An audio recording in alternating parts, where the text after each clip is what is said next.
what's up guys, Bestinwest here, and today's volume for Pokemon Go PvP 101, we're going to be going over basic terms.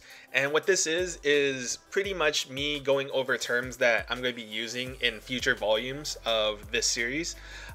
You're going to need to know these terms for you to understand what I'm trying to explain and talk about. So without further ado, let's go. So the first thing is combat power. So in the previous episode, if you watched it, I said CP stood for combat points. It pretty much does, but not exactly. It's combat power. And what this is how a Pokemon is rated in the game. This is based off each Pokemon's stats.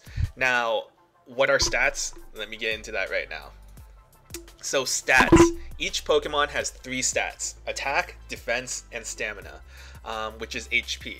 So each Pokemon has these stats attached to it, or statistics, and that determines each Pokemon's CP. Now there's also IVs, which are individual values. These values combined with the Pokemon's base stats affect a Pokemon's CP. Now it's a little bit more deep and a little bit more complicated, so I'm not really gonna go into that right now, but just know that a Pokemon's base stats plus the Pokemon's IVs determine a Pokemon's CP. So that's pretty much all you need to know. Just that combination of base stats plus IVs equals combat power. So moving right along, we have bulk.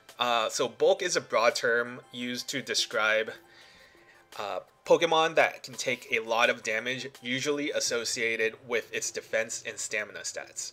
Now, that's pretty much it. Usually if someone says this Pokemon has a lot of bulk, that means it can take a lot of hits. A lot of attacks that Pokemon can take a lot of attacks. So that's pretty much it. Energy. So something that you may have already become accustomed to is energy, and energy is the item that allows one to use a charged move. So in the previous episode I talked about charged moves and fast moves. So when you use a fast move, you gain energy, and when you gain enough energy you can use a charge move. That's pretty much it. So the next thing is super effective, aka SE. So whenever you see SE, it stands for super effective. Now when a Pokemon uses a super effective move against another Pokemon, that move gets a 1.6 times multiplier. So in my example, let's say a move does 10 damage, but it's also super effective. That 1.6 times 10 creates 16 damage. Not very effective, or NVE. NVE, you'll see it often, stands for not very effective. This, similar to super effective, this adds a multiplier to the attack, 0.6 times multiplier. So you don't want to use these if you don't have to. Pretty much, so my example is 10 damage, but it's not very effective. We'll do 0.6 times 10 damage. It'll only do 6. So it's almost half amount of damage, right? Half as much damage as you would if it were neutral. Which brings me to my next line item, neutral. Neither super effective nor not very effective. This has a 1.0 multiplier, so it's just neutral. Oh, sorry about that. The next one, stab. So stab stands for same type attack bonus. So when a Pokemon uses the same type of move as it is, a 1.2 multiplier is multiplied into that attack. So for example, let's take the previous line. Let's say 10 damage, right? Let's say Charizard uses a move such as Ember, which is a fire attack, and Charizard is fire himself, or him or herself, and it gets a 1.2 damage multiplier. So let's say Ember is a 10 damage move, right? It does 12 damage instead of the regular 10 damage. 20% increase can mean a lot, especially if you're doing a very large attack, an attack that does a lot of damage. Let's say 50 damage. 20% of 50 damage is an extra 10 damage. So that adds up, right? So moving right along. Now, basic PvP terminology. A second ago, that was basic Pokemon Go terminology. You may have heard of it when you're doing raids or taking over gyms or things like that. But these ones are going to be specific to PvP. So let's get to it. So the first one is turn. So unlike gyms and raids, the base time frame that PvP uses are turns. So one turn is half a second. So whenever you hear a 2-turn move, that's 1 second, or a 3-turn move, that's 1.5 seconds, right? So turn, keep that in mind. This is very important. Advantage. Now you're gonna hear different kinds of advantages, but advantage, it's exactly what it means. It means that you have the upper hand in one category or another, whether it be type advantage, switch advantage. There's a lot of different advantages that you can have. Now, the next one is lead. So when someone talks about a lead, they're talking about the first Pokemon being sent out. You know how in the previous episode I talked about how you have 3 Pokemon that you can send into battle. The first Pokemon that gets sent out is your lead. So keep that in mind. The next one is a closer. A closer is a Pokemon that closes the match for you, or generally closes the match for you. A Pokemon being used late in battle, usually when shields are down, for one or both teams. So if your opponent's team has no more shields, that's the best time to use a closer. Team. So I said it a second ago, a team, usually referred to as your 6 Pokemon. Your 6 Pokemon you are bringing to a tournament. So this is mainly used when we're talking about the Silph.gg tournaments. So in those tournaments, you can bring in 6 Pokemon. So when someone's referring to, hey, can you show me your team? Or, oh, let's take a look at your team. Most of the time they're talking about your team of 6 Pokemon. Lineup. Now, the difference between lineup and team is this is the 3 Pokemon that you're bringing into the battle. So usually in a tournament, well, actually in any battle, actually no, let me take that back. Usually in a tournament, you have 6 Pokemon, and for your lineup, you pick 3 of those 6, and you bring those into battle, and you fight.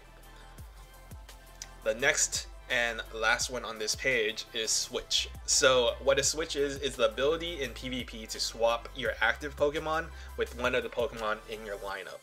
So you have 3 Pokemon, you send out your lead. Let's say you have an unfavorable matchup and you want to bring a different Pokemon in because they have a more favorable matchup.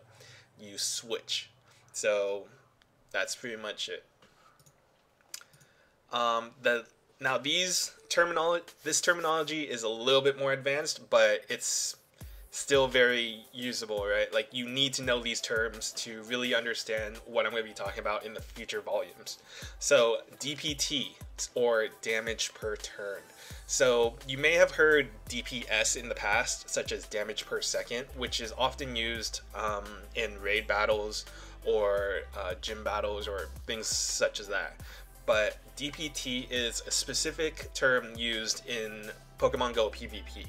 Now, this is the total damage divided by the amount of turns a fast attack takes to activate. So for example, let's say a move does 10 damage, right? I'm just taking 10 because it's an easy number to divide and multiply and stuff. Let's say a move does 10 damage. Now, but it takes 2 turns to activate. So it's 10 divided by 2. So that means it will do 5 damage per turn. So that's just how it's the easiest way to calculate it. So damage per turn. Moving right along, EPT. So similar to damage per turn, this is energy per turn. So each fast move generates a certain amount of energy. So total energy gain divided by the amount of turns a fast attack takes to activate. So what this means is every time you use a fast attack, so let's say your fast attack takes 2 turns, right? And it builds a total energy of let's say 10 energy, okay? No, let's change it up. Let's say it builds 20 energy. I'm just making up numbers. Let's say it builds up 20 energy and it takes 2 turns, right? How much energy per turn does that equate to? So it's 20 divided by 2. That's 10 EPT, or energy per turn. So that's how EPT is calculated, and it's kind of a way to talk about how efficient energy is built up from a fast attack. That's the best way for me to explain it. Moving right along, we have DPE, so damage per energy. Total damage divided by the energy cost of a charged move. So unlike fast moves, which don't require any energy and you use the fast moves to charge energy, a charged move uses that built up energy to deal damage. So that energy, so let's say a charged move does 50 damage, right? And it costs 50 energy to use. What's the DPE for that? It's 50 divided by 50, so it's 1 DPE. So let's say it does 100 damage, right? And it costs 50 energy. What's the DPE for that? It's 2.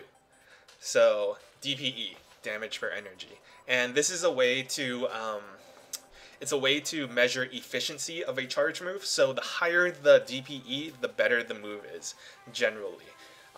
Oftentimes though, the high DPE moves will be very expensive in terms of energy, and you might not get to that before your Pokemon is knocked out. You might not get to that energy level before your Pokemon is knocked out. So in general, low energy charge moves are preferred in PvP. And that's pretty much it for this episode, guys. This volume 2. Basic terms. So if you missed anything, I'll try to leave a link to the PowerPoint in the description down below. Make sure you like, subscribe, and stay tuned for my next volume. I'm going to be going over type advantage. It's one of the most important things that you're going to need to learn and keep in mind when you're battling, because it's the whole rock, paper, scissors and what puts PvP in motion. So make sure you stay tuned for that. And that's pretty much it, guys. This is Bestinwest. I'll catch you guys later.